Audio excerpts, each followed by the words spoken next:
நம்முடைய சரீரங்களில் பலவீனம் வியாதி வர சமயத்தை கர்த்தர் நமக்கு கிருபை கொடுக்கிறவராக இருக்கிறார்.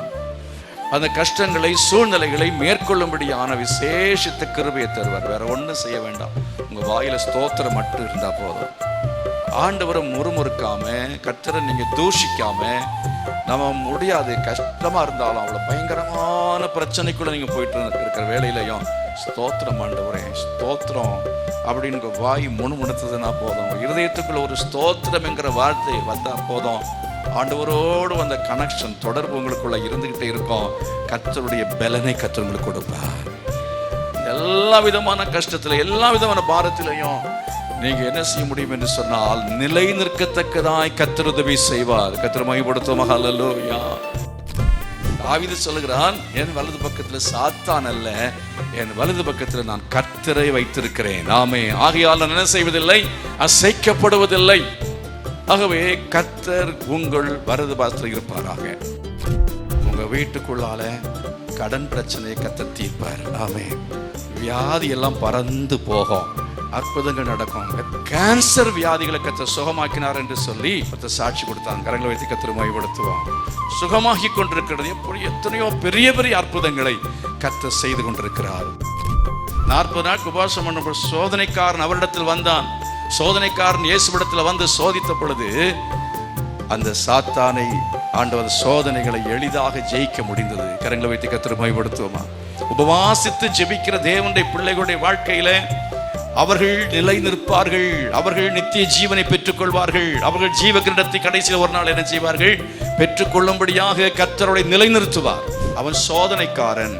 கர்த்தர் அவனை இந்த உலகத்தில் வைத்திருப்பது எதற்காக என்றால், அவன் மூலமாக உபத்திரவங்களும் பாடுகளும் சோதனைகளும் நமக்குள் வரும் பொழுது நாம் பொறுமையை கற்றுக்கொள்கிறோம். நாம் என்ன செய்கிறோம், கீழ்ப்படிதலை கற்றுக்கொள்கிறோம். நாம் பரிசுத்தம் அடையத்தக்கதாக நாம் என்ன செய்கிறோம், அவ்விதமாக தேவன் நம்மை என்ன செய்கிறார், பொன்னை போல நம்மை மாற்றுகிறார். பொன்னாக மாறுவேன்னு சொல்லி என்ன சொன்னார் தாவீது, யோபு சொன்னா பாருங்க, பொன்னாக மாறுவோம். உயர்வு நமக்கு வேண்டுமா? யோசேப்பு சோதனைக்குள்ள போன பொழுது கர்த்தர் உயர்த்தினார் பாருங்க. உத்தமன் என்று விளங்க பண்ணப்பட வேண்டும் என்றால் சோதிக்கப்பட வேண்டியது அவசியமா இருக்கிறது. ஆகவே சோதனைக்காரன் அவசியம். ஆண்டவர் என்ன செய்வார், கஷ்டங்கள் மத்தியில நல்ல ஆண்டவரை துதிக்கும் பொழுது கிருபையை கர்த்தர் தருவார், பலனை கர்த்தர் தருவார். கர்த்தர் உங்களோட கூட இருப்பார். எல்லாரும் கரங்களை கொட்டி கர்த்தர் மகிமைப்படுத்தும். ஆண்டவரே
வாசிக்கலாம். வெளிப்படுத்தும் விசேஷம் 2ஆம் அதிகாரம் 10வது வசனம். நீ படப்போகிற பாடுகளை குறித்து எவ்வளவும் பயப்படாதே. இதோ நீங்கள் சோதிக்கப்படும் பொருட்டாக பிசாசானவன் உங்களில் சிலரை காவலில் போடுவான்.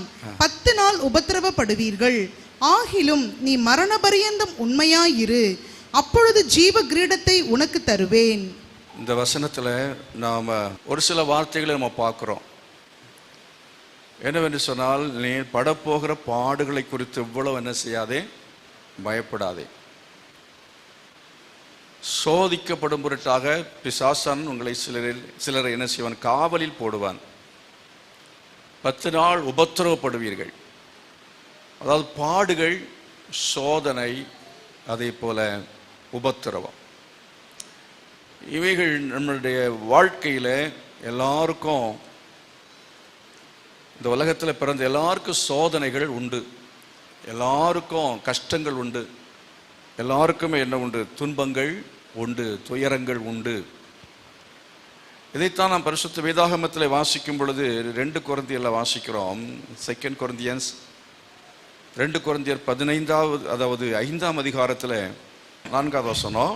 இந்த கூடாரத்தில் இருக்கிறதான நாம் பாரம் சுமந்து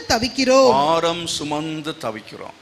இந்த எல்லாருக்கும் பொதுவாக சொல்லப்பட்டிருக்கிற ஒரு காரியம் என்னவென்று சொன்னால், இந்த உலகத்தில் நாம் வாழும்போது இந்த கூடாரத்தில், இந்த சரீரத்தில் யார் யாரெல்லாம் இருக்கிறோமோ, சரீரத்தில் இருக்கிற எல்லாருக்கும் என்ன உண்டு, பாரம் உண்டு, எல்லாருக்கும் பிரச்சனைகள் உண்டு, எல்லாருக்கும் பல வகையான துன்பங்கள் உண்டு, துயரங்கள் உண்டு, வியாதிகள் வரலாம், பலவீனங்கள் வரலாம், மரணங்கள் வரலாம், கஷ்ட நஷ்டங்கள் வரலாம். அவைகளை நாம் என்ன செய்ய முடியாது என்றால் தவிர்க்க முடியாது. இந்த சரீரத்தில் இருக்கிறது வரையிலையும் அவைகள் எல்லாமே நமக்கு எப்போதும் இருக்கத்தான் செய்யும்.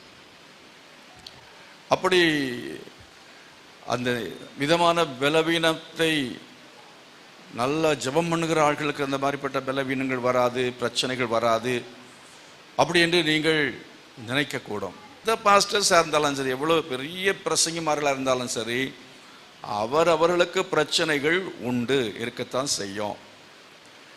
பிரச்சனை இல்லாத ஒரு மனுஷன் இந்த உலகத்தில் இல்லை. ஆவிக்குரியவங்களாக இருந்தாலும் சரி, உலக பிரகாரமான ஆட்களாக இருந்தாலும் சரி, எல்லாருக்குமே பிரச்சனைகள் உண்டு. நாம் பாரம் சுமந்து என்ன செய்கிறோம், தவிக்கிறோம். அப்படி என்று சொன்னால் நமக்கும் அவர்களுக்கு என்ன வித்தியாசம்? அவர்களும் பாரம் சுமந்து தவிக்கிறார்கள், நாம் பாரம் சுமந்து தவிக்கிறோம். அவங்களுக்கும் சரீரம் இருக்கிறது, நமக்கும் சரீரம் இருக்கிறது. அவங்களுக்கு சரீரத்தில் பல உபாதைகள் இருக்கிறது, கஷ்டங்கள் இருக்கிறது. அப்போஸ்தலனாகிய பவுல் சொல்கிறார் பாருங்கள், என்னுடைய சரீரத்தில் பலவீனம் நீங்குவதற்காக எனக்கு ஒரு முள் கொடுக்கப்பட்டிருக்கிறது என் சரீரத்தில். அந்த முள் நீங்குவதற்காக நான் 3 முறை ஜெபம் பண்ணினேன், வேண்டிக் கொண்டேன். ஆனாலும் கர்த்தர் அந்த ஜெபத்தை கேட்டு எனக்கு சுகம் தரவில்லை, விடுதலை தரவில்லை, இந்த பிரச்சனையில் எனக்கு விடுதலையை தரவில்லை. அதற்கு பதிலாக கர்த்தர் என்ன சொன்னார் என்றால், உன் பலவீனத்தில் என் பலன் பூரணமாய் விளங்கும், என் கிருபை உனக்கு போதும் என்று சொன்னார். அப்போ எத்தனையோ ஜபங்கள் பண்ணி எத்தனையோ பேருக்கு விடுதலை பெற்றுக் கொடுத்த அவ்வளவு வல்லமையான பவுல், அப்போஸ்தலனாகிய பவுலை போல ஒரு வல்லமையான ஊழியக்காரர் நம்ம தெரிந்த அளவில் மிஷனரிகள் என்று கேள்விப்பட்டிருக்கிறோம், பாஸ்டர்ஸ் அப்படி கேள்விப்பட்டாலும், பல சீஷர்களை பற்றி பார்த்தாலும், எல்லாரும் விடவும் அப்போஸ்தலர் நடபடியின் புஸ்தகத்தில் நாம் அவருடைய வாழ்க்கையை பற்றி பார்க்குறோம். அவ்வளவு வல்லமையாய் கர்த்தருக்கென்று பயன்படுத்தப்பட்ட அந்த ஒரு தேவ மனுஷன் அப்போஸ்தலன். அவன் சொல்ல, என் சரீரத்தில் ஒரு முள் கொடுக்கப்பட்டிருக்கிறது அப்படின்னு சொல்கிறத பார்க்குறோம். சிலருக்கு சில சமயத்தில் மூட்டு வலியாக இருக்கலாம், அது ஒரு முள்ளாக இருக்கலாம். சிலருக்கு ஒரு முதுகு வலியாக இருக்கலாம். எனக்கு ஒரு முதுகு வலி வந்தது, ரொம்ப வருஷமாக அது முழுமையாக விட்டு போகாமல் அப்பப்போ மறுபடியும் என்ன செய்கிறது, என்னை குட்டும் சாத்தானா இருக்குன்னு அப்போஸ்தலனாகிய பவுல் அங்கே அந்த இடத்துல சொல்லுவார். என்னை குட்டும் சாத்தானா இருக்கிறது. இந்த ஒரு வார்த்தை ரொம்ப பயங்கரமான வார்த்தையை சொல்லுவார், என்னை குட்டும் சாத்தான் அப்படின்னு சொன்னால் சரீரத்தில் அதே அந்த சாத்தானை தேவன் எப்படி அனுமதிக்கிறார்? அப்போ பாஸ்டர்களுக்கும் அப்போஸ்தலர்களுக்கும் சாத்தான் வந்து குட்ட முடியுமா? கர்த்தர் அதுக்கு அனுமதி கொடுப்பாரா? யோபுவை பாருங்க, உத்தமனும் சன்மார்க்கனும், பொல்லாப்புக்கு விலகுகிறவனுமா எல்லாம் இருந்தான். அவனை போல நீதிமான் ஒருவனுமே அன்றைய காலத்தில் நீதிமான் என்று சொல்லும் பொழுது அவனை போல யாரும் இல்லை. அப்படி இருந்த பொழுது அவனுக்கு ஏன் அந்த தொழில நஷ்டம் வரணும்? வீடுகளெல்லாம் காற்றில் என்ன செய்யணும்? இடிந்து விழ வேணும். சுழற்காற்று, டொர்னேடோன்னு சொல்லுவாங்க. நம்ம அந்த காற்று நீங்கள் நம்ம ஊரில் பார்த்தது கிடையாது. அப்படிப்பட்ட ஒரு டொர்னேடோ காற்று வந்து, சுழல் காற்று என்று இங்கே பைபிளில் யோபின் புஸ்தகத்தில் படிக்கிறோம். அந்த சுழல் காற்றிலே வீடுகளெல்லாம் நாசமானது. அதே போல அவன் கொள்ளைக்காரர்கள், கொள்ளையடிக்கிறவர்கள் வந்து அவனுடைய எல்லா சொத்துக்களையும் கொள்ளையடித்து கொண்டு போனார்கள். அது மட்டுமா, அந்த விபத்தில் வீடு எல்லாம் நஷ்டமானது மட்டுமல்ல, அதில் எல்லா பிள்ளைகளும் என்ன செய்தார்கள்? மரித்து போனார்கள். அப்படியெல்லாம் சம்பவித்ததான அவனுடைய வாழ்க்கையில் அவன் சொல்லுகிற வார்த்தையை பாருங்கள். அந்த சூழ்நிலையில் என்ன சொல்கிறான்? கர்த்தர் கொடுத்தார், கர்த்தர் எடுத்தார், கர்த்தர் நாமத்துக்கு ஸ்தோத்திரம் என்று சொல்லுகிறதை பார்க்கிறோம். ஆகவே அவ்விதமான ஒரு கிருபையை கர்த்தர் அவனுக்கு கொடுத்தார். என்ன கிருபை? தேவனை அந்த நிலைமையிலும் துதிக்கும்படியான கிருபையை, ஸ்தோத்திரம் பண்ணும்படியான கிருபையை கர்த்தர் கொடுத்தார். ஆனால் என்ன செய்யலான்னா, ஸ்தோத்திரம் பண்ணலாம். ஆமென். அதுதான் யார் செய்தது? இந்த யோபு செய்தான். ஆனால் யோபுவை பாருங்க, கடைசி அதிகாரத்தில் என்ன சொல்லப்பட்டிருக்கிறது? அவன் யாருக்காக ஜெபம் பண்ணானா? அவனுடைய சிநேகிதருக்காக என்ன செய்தான்? ஜெபித்தான் என்று சொல்லி இருக்கிறது. கரங்களை வைத்து கர்த்தர் மகிமைப்படுத்துவோம். ஹல்லேலூயா. ஆகவே நம்முடைய கஷ்டங்கள் வரும் பொழுது, பாரங்கள் வரும் பொழுது, பிரச்சனைகள் வருகிறதான சமயத்தில் நமக்கும் மற்றவங்களுக்கும் உள்ள வித்தியாசம் என்ன என்று பார்க்கும்போது, அதாவது நம்முடைய சரீரங்களில் பலவீனம், வியாதி வர சமயத்தில் கர்த்தர் நமக்கு கிருபை கொடுக்கிறவராக இருக்கிறார். அந்த கஷ்டங்களை, சூழ்நிலைகளை மேற்கொள்ளும்படியான விசேஷித்த கிருபையை தருவார். வேற ஒன்றும் செய்ய வேண்டாம். உங்கள் வாயில் ஸ்தோத்திரம் மட்டும் இருந்தால் போதும். ஆண்டவரை முறுமுறுக்காம, கர்த்தரை நீங்கள் தூஷிக்காம, நம்ம முடியாது. கஷ்டமாக இருந்தாலும், அவ்வளோ பயங்கரமான பிரச்சனைக்குள்ளே நீங்கள் போயிட்டு இருக்கிற வேலையிலையும் ஸ்தோத்திரம் ஆண்டவரே, ஸ்தோத்திரம் அப்படின்னு வாய் முணுமுணுத்ததுன்னா போதும். இருதயத்துக்குள்ள ஒரு ஸ்தோத்திரம் என்கிற வார்த்தை வந்தால் போதும். ஆண்டவரோடு அந்த கனெக்ஷன், தொடர்பு உங்களுக்குள்ள இருந்துகிட்டே இருக்கும். கர்த்தருடைய பலனை கர்த்தர் உங்களுக்கு கொடுப்பார். எல்லா விதமான கஷ்டத்தில், எல்லா விதமான பாரத்திலையும் நீங்க என்ன செய்ய முடியும் என்று சொன்னால், நிலை நிற்கத்தக்கதாய் கர்த்தர் உதவி செய்வார். கர்த்தர் மகிமைப்படுத்துவோம். ஹல்லேலூயா. கர்த்தர் உங்களை ஸ்திரப்படுத்த வேண்டும். ஆண்டவர் நம்மை பலப்படுத்த வேண்டும். இப்போ இந்த சாத்தான் பற்றி சொன்ன பாருங்க. சாத்தான் இந்த யோபுடைய வாழ்க்கையில அவன் வரும்படி கர்த்தர் அனுமதி கொடுத்ததுனால தான் சாத்தான் வந்தான். அப்போ பாஸ்டர்ஸுடைய வாழ்க்கையிலையும் கர்த்தர் அனுமதிக்காமல் குட்டும் சாத்தானாய் ஒரு பலவீனமோ, ஒரு வியாதியோ, ஒரு கஷ்டமோ, எதுவாக இருந்தாலும் வரவே முடியாது. கர்த்தர் அனுமதிக்கணும். அப்போ ஆண்டவர் அப்படி அனுமதிக்கிறதுக்கு பதிலாக சாத்தானையே எடுத்துக்கலாமே, அழிச்சு போடலாமே. சில ஆட்கள் நான் ஜெபம், ஆண்டவர் சாத்தானை இயேசுவின் நாமத்தில் கட்டி கடிந்து கொண்டு பாதாளத்துக்கு அனுப்புகிறேன்னு சொல்லிடுவாங்க. அவரும் பார்த்தா கொஞ்ச நேரம் பொறுத்து அவன், நான் இங்கே தான் நிற்கிறேன்ப்பா, நான் போகலை, நான் பக்கத்தில் தான் நிற்கிறேன்னு சொல்லுவான். நேரத்தில் நம்ம படிக்கிற சமயம் யோசுவா என்கிற பிரதான ஆசாரியன் இருந்தானா, அவன் அழுக்கு வஸ்திரம் தரித்தவனாய் காணப்பட்டான். அழுக்கு வஸ்திரம் தரித்தவனாய் இருந்தான். சாத்தான் அவனுக்கு விரோதம் செய்யும்படி அவனுடைய வலது பக்கத்தில் நின்று கொண்டிருந்தான் என்று சொல்லியிருக்கிறது. சில சமயத்தில் நம்ம வஸ்திரம் சரியில்லைன்னா, நம்முடைய வாழ்க்கை சரியில்லைன்னா அவன் வலது பக்கத்தில் நிற்பான். தாவீது சொல்லுகிறான், என் வலது பக்கத்தில் சாத்தான் அல்ல, என் வலது பக்கத்தில் நான் கர்த்தரை வைத்திருக்கிறேன். ஆமே. ஆகையால் நான் என்ன செய்வதில்லை? அசைக்கப்படுவதில்லை. ஆகவே கர்த்தர் உங்கள் வலது பாசத்தில் இருப்பாராக. ஆண்டர் வலது பாசத்தில் இருந்தால் நம்ம அசைக்கப்படவே மாட்டான். நம்மளுடைய அழுக்கு வஸ்திரம் வாழ்க்கையில் என்ன சரியில்லைங்கிறத நம்ம பார்க்கணும். நம்ம சரியாக இருந்தது அந்த யோபுவையும் பற்றி பார்க்குறோம். சரியில்லாத பிரதான ஆசாரியனாகிய இங்கே இந்த யோசுவாங்கிற இவனையும் பார்க்குறோம். அப்போ ரெண்டு பேரையும் பார்க்குற சமயத்தில் இவனை குறித்து என்ன பார்க்குறோம்? இவன் உத்தமன், சன்மார்க்கன், தேவனுக்கு பயப்படுறவன், பொல்லாப்புக்கு விலகுகிறவன் என்னெல்லாம் இவனை குறித்து சொல்லப்படுற. ஆனாலும் சாத்தான் அவனுக்கு விரோதம் செய்யும்படி தேவனுடைய அனுமதியை அவன் பெற்றுக்கொள்கிறதை பார்க்கிறோம். சாத்தான் என்ன செய்கிறான்? எல்லாருடைய மத்தியிலையும் அங்கே தேவ சந்ததியிலே, தேவ சமூகத்திலே சாத்தானும் வந்து என்ன செய்தானா? நின்றான் அப்படின்னு சொல்லியிருக்கு. அப்போ சாத்தானை பார்த்து ஆண்டவர் பேசினாராம். அப்படின்னு அர்த்தம் என்ன அப்படின்னா, at the court of heaven, பரலோகத்தில் அங்கே ஒரு நியாயாசனம் இருக்கிறது, கோர்ட் இருக்கிறது, சட்டசபை மாதிரியா. ராஜாதி ராஜாவாகி இயேசு கூடி அங்கே உட்கார்ந்து இருக்கிற சமயத்தில் அங்கே என்னவென்று சொன்னால், சாத்தான் என்ன செய்கிறான், வந்து நிற்கிறான். சாத்தானை வந்து ஒவ்வொரு நாளும் தேவ தூதர்கள் வந்து ரிப்போர்ட் பண்ணுவாங்க. உங்களை பற்றிய காரியங்கள் ஜெபம் பண்ணார், இன்னைக்கு காலை ஜெபத்துக்கு இந்த நபர் போனாங்க அப்படின்னு எல்லாம் ரிப்போர்ட்டும் பரலோகத்தில் போய் சேரும். சும்மா அங்கே இந்த பாலைவனம் மாதிரி இல்லைன்னா சும்மா அங்கே ஆராதனை கைத்தட்டி பாட்டெல்லாம் பாடிக்கிட்ட சும்மா இருப்பாங்க அப்படின்னு நினைக்கக்கூடாது. அதெல்லாம் ஒரு பக்கம் தேவனை துதிக்கிற ஸ்தோத்திரம் எல்லாம் நடந்துகிட்டு இருக்கோம், ஆராதனை நடக்கும். அதன் மத்தியிலே அங்கே என்னன்னா, கோடா கோடி தூதர்கள் துதிப்பதற்காக மாத்திரமல்ல, அவர்கள் கர்த்தருக்கு பணிவிடை என்று சொல்லும் பொழுது என்ன பணிவிடை? உங்களுக்காக எனக்காக ரட்சிப்பை சுதந்திரிக்க பொருள் நிமித்தமாக ஏற்படுத்தப்பட்டிருக்கிற பணிவிடை ஆவிகளாக இருக்கிறார்கள். அப்படின்னு சொன்னால் உங்களுடைய காரியங்கள் எல்லாவற்றையும் அவனுடைய சமூகத்தில் கொண்டு போய் சேர்க்கிறது இந்த தூதர்கள் தான். தானியேல் தீர்க்கதரிசியின் புஸ்தகத்தில் படித்து பாருங்கள். அங்கே என்ன படிக்கிறீர்கள் என்று சொன்னால், அவன் என்ன செய்தான், ஜெபிக்கிறான். அவன் ஒரு காரியத்துக்காக அவன் ஜெபம் பண்ணான், தேசத்துக்காக ஜெபிக்கிறான். அந்த காரியங்களுக்காக ஜெபிக்கிற வேளையில் அங்கே கட்டளை பிறந்து விட்டது, பரலோகத்திலே கட்டளை பிறந்து விட்டது என்று சொல்லியிருக்கிறது. ஆனால் சாத்தானோ என்ன செய்தானா, தடை செய்தான் என்று அங்கே பார்க்கிறோம். சாத்தான் தடை செய்தான்.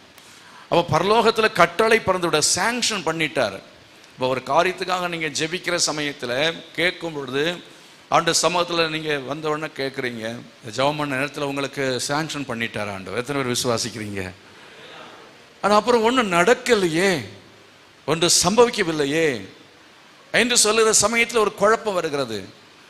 அங்கே என்ன சொல்லியிருக்கிறது, சாத்தானோ தடை செய்தான். எத்தனை நாட்கள் எதிர்த்துட்டானா? 21 நாட்கள்.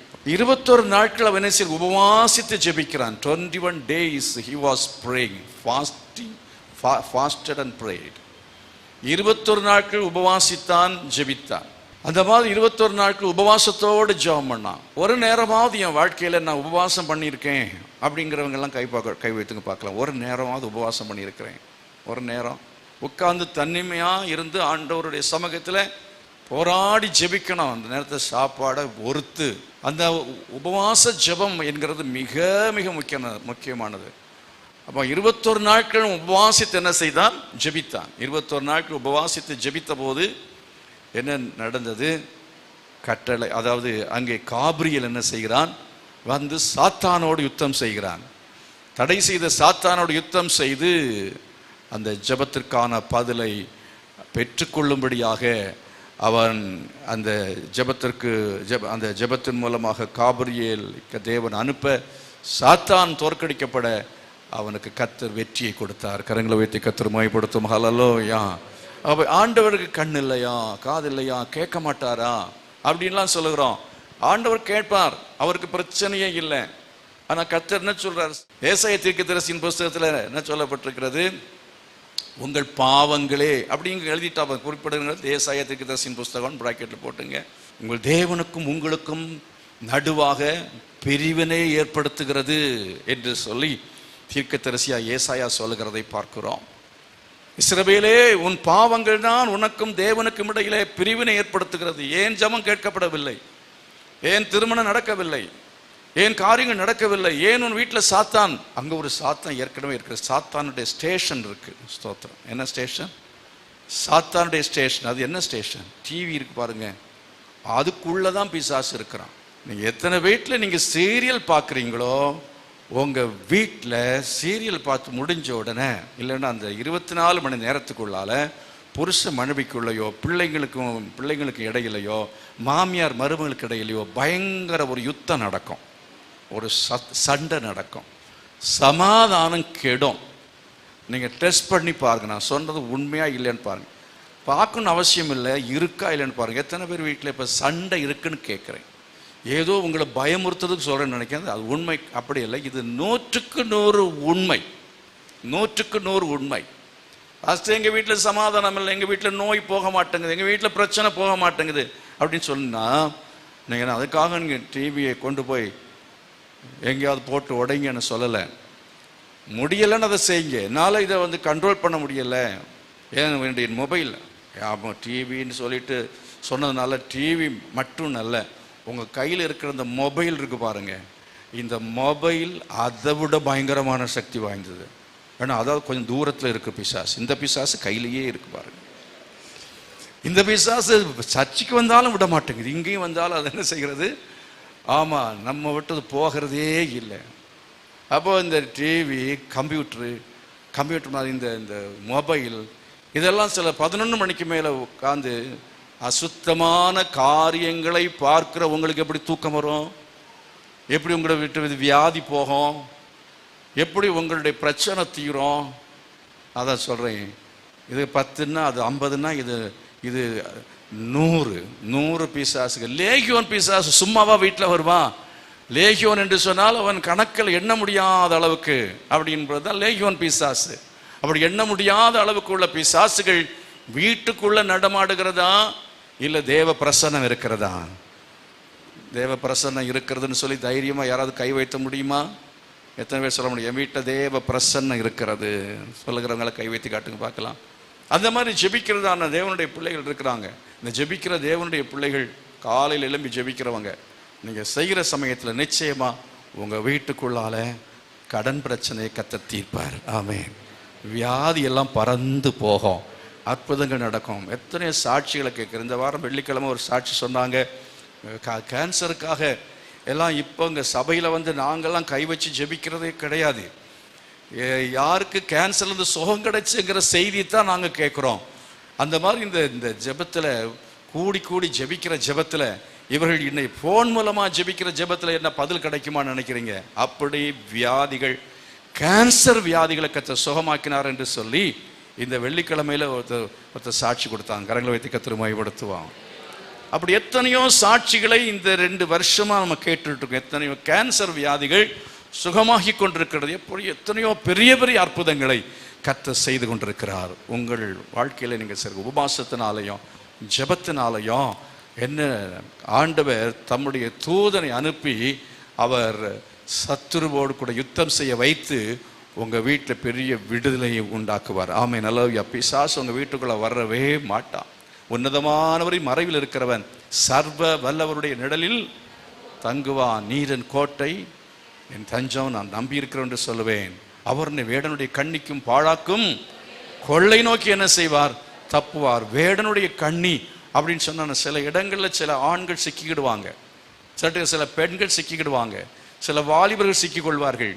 கண்ணி அது வெளியே வரவே முடியாமல் போயிடும்.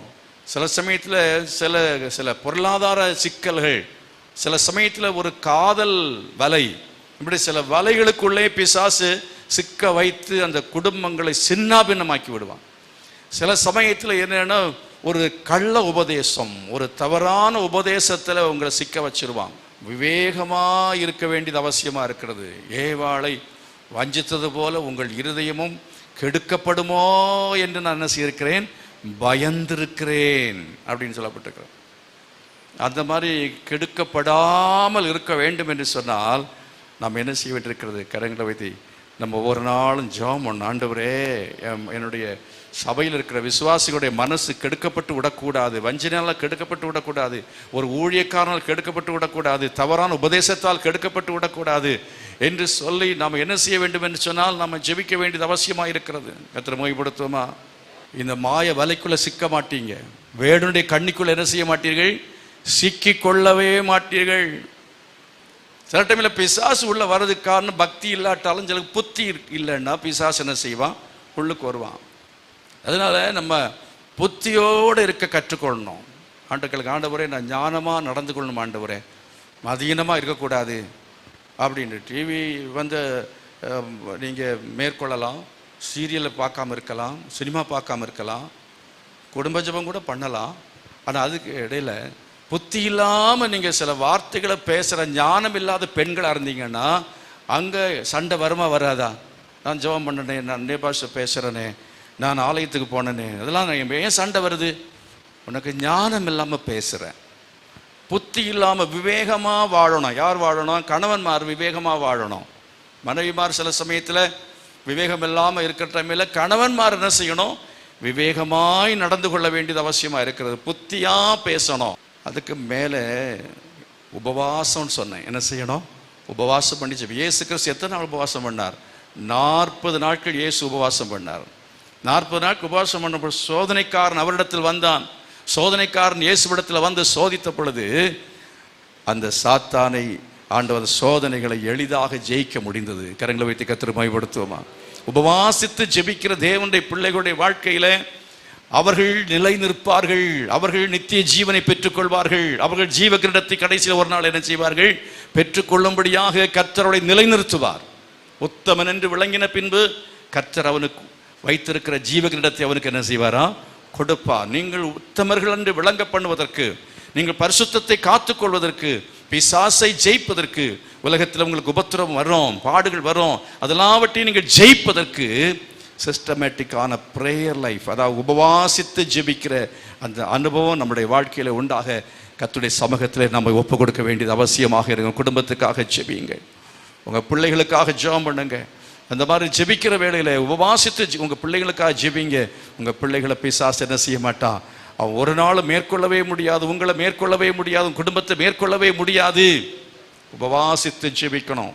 உபவாசம்னு சொல்லிட்டு சும்மா சாப்பிடாம வேலை செய்யறது இல்லை. அந்த நேரத்தில் வீட்டில் இருந்து ஜெபிக்கணும், வேதத்தை என்ன வாசிக்கணும். அதே போல் நான் சொன்ன பாருங்க, திரும்ப சொல்றேன்னு சொன்னேன், வேத வசனம் தேவனுடைய வார்த்தையை கொண்டுதான் இயேசு ஜெயித்தார். மனுஷன் அப்பத்தினாலே மாத்திரமல்ல, தேவனுடைய வாயிலிருந்து புறப்படுற ஒவ்வொரு வார்த்தையினாலும் பிழைப்பான் எழுதி இருக்கிறது என்று சொன்னார். என்ன செய்வன்? தேவனாய் கர்த்தரை பரீட்சை பாராதிப்பான் என்று சொன்னார்.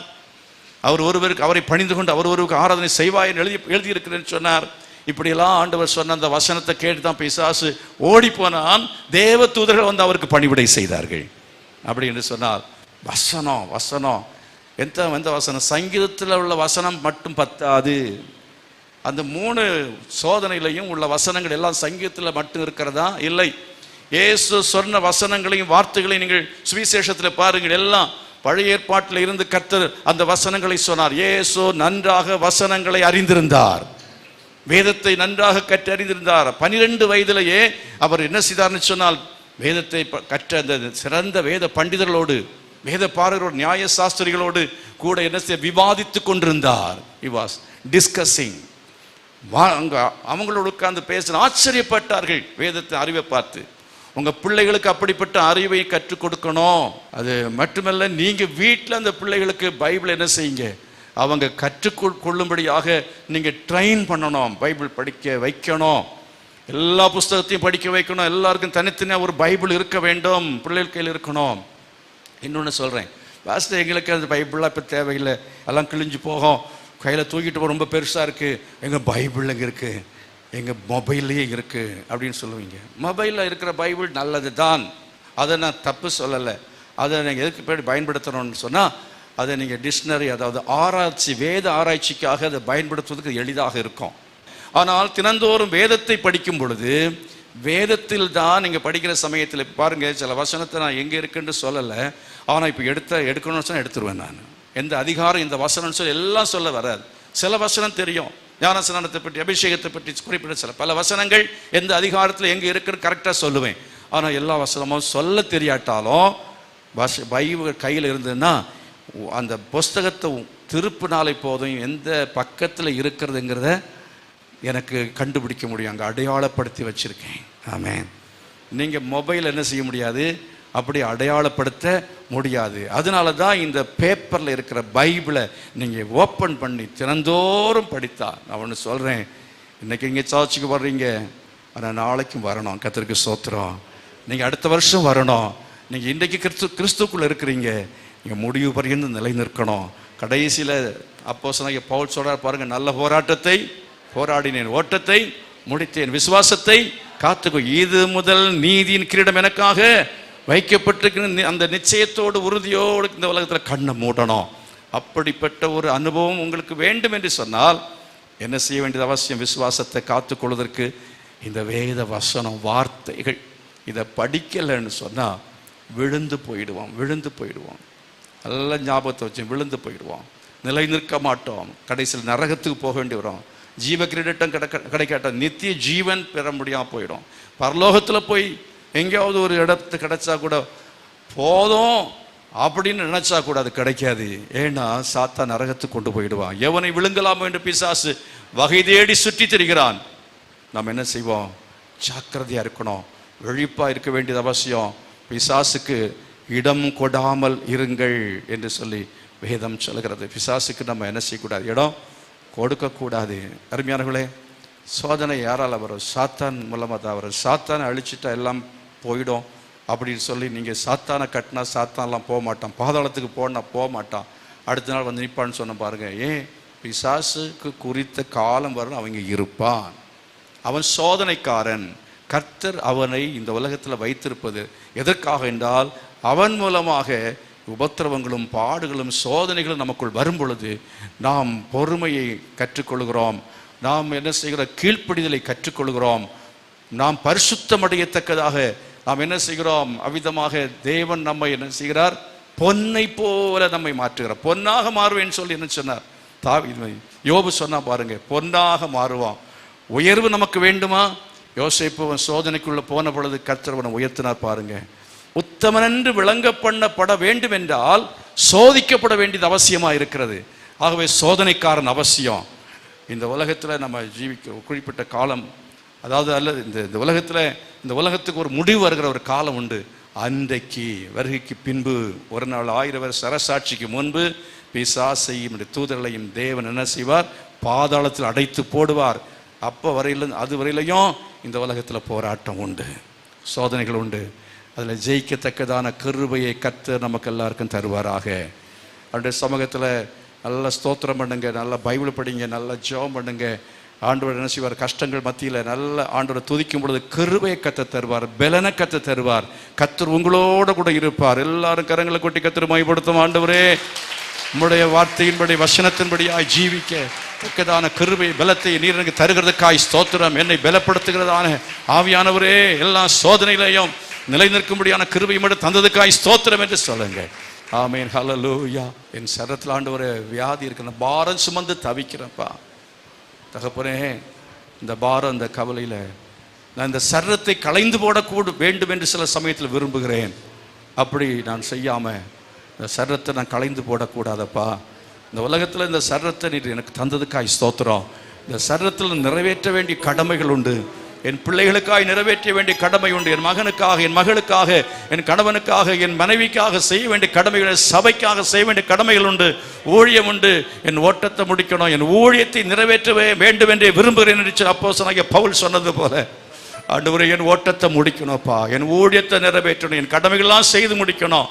அது வரையிலேயும் இந்த உலகத்தில் பாரம் இருந்தாலும், கண்ணீர் இருந்தாலும், கவலை இருந்தாலும், இந்த பாரத்தையெல்லாம் நான் சுமந்து ஆண்டவரே அது மேற்கொள்ள வேண்டும். ஹல்லேலூயா, உமக்கு ஸ்தோத்திரம். ஓ, பூமிக்குரிய கூடாரமாக இந்த வீடு அழிந்து போனாலும் அழியாத ஒரு வீடு எனக்கு உண்டு என்பதை நான் விசுவாசிக்கிறேன். கரங்களை வைத்து சொல்லுங்க, ஆண்டவரே, அந்த வீட்டை எனக்கு வைத்திருக்கிறதுக்காக ஸ்தோத்திரம். ஒரு நித்திய வீட்டை வைத்திருக்கிறதுக்காக ஸ்தோத்திரம். இந்த துன்பங்கள்லாம் ஒரு நாள் தொலைந்து போகும். கண்ணீர் கவலையெல்லாம் ஒரு முடிவுக்கு வரும். உம்முடைய மடியிலே வந்து நான் இளைப்பாற போகிறேன். ஒரு நல்ல நாளை தரப்போறதுக்காக ஸ்தோத்திரம் என்று சொல்லி, ஓ, நமக்கு முன்னே போனதான தேவ பிள்ளைகளை நம்ம அங்கே போய் பார்க்க போகிறோம் என்கிற விசுவாசத்தோடு நம்பிக்கையோடு நாம் தரிசித்து நடவாமல் விசுவாசித்து நடக்கிறோம் என்று சொல்லி 2 கொரிந்தியர் 5ஆம் அதிகாரத்தில் வாசிக்கிறார். யாருடைய வாரம் சுமந்து தவிக்கிறதான நானும் நீங்களும் விசுவாசித்து நடப்போம். ஹல்லேலூயா. கர்த்தர் நடப்பார், கர்த்தர் நடத்துவார், கர்த்தர் பாதுகாப்பார், கர்த்தர் தேவைகளை சந்திப்பார். அவர் என்னை கைவிட மாட்டார். நல்லா கைவிட்டு சொல்லுங்க, அவர் என் பிள்ளைகளுடைய காரியங்களை பார்ப்பார். விசுவாசித்து, ஓ, எபிரேயர் 11ஆம் அதிகாரத்தில் ஆபேல் முதற்கொண்டு இன்னும் அநேக பரிசுத்தவன் எல்லாரும் விசுவாசத்தினாலே உலகத்தை ஜெயித்தது போல, மாம்சத்தை ஜெயித்தது போல, சாத்தானை ஜெயித்தது போல உங்களுடைய வாழ்க்கை நீங்க ஜெயிக்கும்படியான கிருபை கர்த்தர் தர விசுவாசம். ஓ, ஹல்லேலூயா. உலகத்தை ஜெயிப்பது விசுவாசம், உபத்திரவத்தை ஜெயிப்பது விசுவாசம், சோதனை ஜெயிப்பது விசுவாசம். தேவனுடைய வார்த்தை அந்த விசுவாசம் பெருக வேண்டும் என்றால் ஜெபம் வேணும், உபவாசம் வேணும், கர்த்தரோடு நெருக்கமான அந்த இன்டிமசி தொடர்பு தேவையாக இருக்கிறது. ஹல்லேலூயா, உமக்கு ஸ்தோத்திரம். கொஞ்ச காலம் இயேசுவுக்காக கஷ்டப்பாடு சகிப்பதினா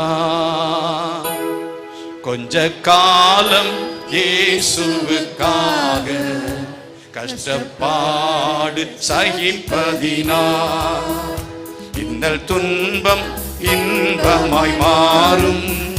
இயேசுவை நான் காணும் போது அவர் பாதம் வீழ்ந்து பணிந்து ஆனந்த கண்ணீர் வடிப்பே. எந்த ஓட்டம் ஜெயத்துடன் முடியும், அந்த நாடு சுதந்தரிப்பே. எந்த ஓட்டம் ஜெயத்துடன் முடியும், அந்த நாடு சுதந்தரிப்பே. கஷ்டம் கண்ணீர் நிறைந்த உலகை கடந்தென்றும் மாறி, கஷ்டம் கண்ணீர் நிறைந்த உலகை கடந்தென்று நான் மாறைவே. ஜீவ ஊற்றருகே என்னை நடத்தி சென்றே தேவன் கண்ணீரை துடைத்திடுவார். ஜீவ ஊற்றருகே என்னை நடத்தி சென்றே தேவன் கண்ணீரை துடைத்திடுவார். கொஞ்ச காலம் இயேசுவுக்காக கஷ்டப்பாடு சகிப்பதினா துன்பம் இன்பமாய் மாறும். இயேசுவை நான் காணும் போது அவர் பாதம் வீழ்ந்து பணிந்து ஆனந்த கண்ணீர் வடிப்பே. இந்த ஓட்டம் ஜெயத்துடன் முடியும், அந்த நாடு சுதந்தரிப்பே. இந்த ஓட்டம் ஜெயத்துடன் முடியும், அந்த நாடு சுதந்தரிப்பே. எங்கள் ஓட்டம் ஜெயமாய் முடியும் என்று நாங்கள் அறிந்திருக்கிறோம். உபவாசத்தோடும் வேத தியானத்தோடும் ஆண்டவரே நாங்கள் எங்கள் பரிசுத்தத்தை காத்துக்கொண்டு சாத்தானை நாங்கள் மேற்கொள்ளணும், உலகத்தை மேற்கொள்ளணும், விசுவாசம் மேற்கொள்ளணும். சரத்தின் பாடுகள் துன்பங்கள் துயரங்கள் எல்லாவற்றையும் மேற்கொண்டு நீர் அழைக்கும் நேரம் வரும்பொழுது நாங்கள் இடத்துல வந்து சேரணும். நம்முடைய பாதத்துல வீழ்ந்து நாங்கள் பணிந்து ஆனந்த கண்ணீர் வடிக்கத்தக்கதான ஒரு நாளை நீர் எங்களுக்கு வைத்திருக்கிறதுக்காய் ஸ்தோத்திரம். சாத்தான் கண்ணிலே வலையிலே சிக்கி நித்திய நரகத்துக்கு நாங்கள் போய்விடாதபடிக்கு விசுவாசத்தை காத்து கொள்ளபடியாக நல்ல போராட்டத்தை போராட உதவி செய்யப்பா. ஓட்டத்தை ஓடும்படியாய் லட்சியத்தை தர வேண்டும், இலக்குகளை தர வேண்டும். அந்த பரம தேசத்தை பற்றிய சிந்தைய அறிவை தரிசனத்தை எல்லாருக்கும் தர வேண்டும் என்று கேட்கிறேன். ஒவ்வொருவரையும் தப்பி காத்துக் கொள்ளுங்க, ஆசீர்வதித்து பிள்ளைகளை தொடர்ந்து நடத்தும். இயேசுவின் நாமத்தில் பிதாவே ஆமென். என்னுடைய கர்த்தர் இரட்சகருமாய் இருக்கிற இயேசு கிறிஸ்துவின் கிருபையும் பிதாவாகிய தேவனுடைய அன்பும் பரிசுத்த ஆவியானவருடைய அந்யோன்யமும் சமாதான பாதுகாவல் நம் அனைவரோடும் சகல பரிசுத்தவான்களோடு கூட இன்றும் இன்றைக்கு நிலைத்திருப்பதாக ஆமென். God bless you. கர்த்தர் ஆசீர்வதிப்பார்.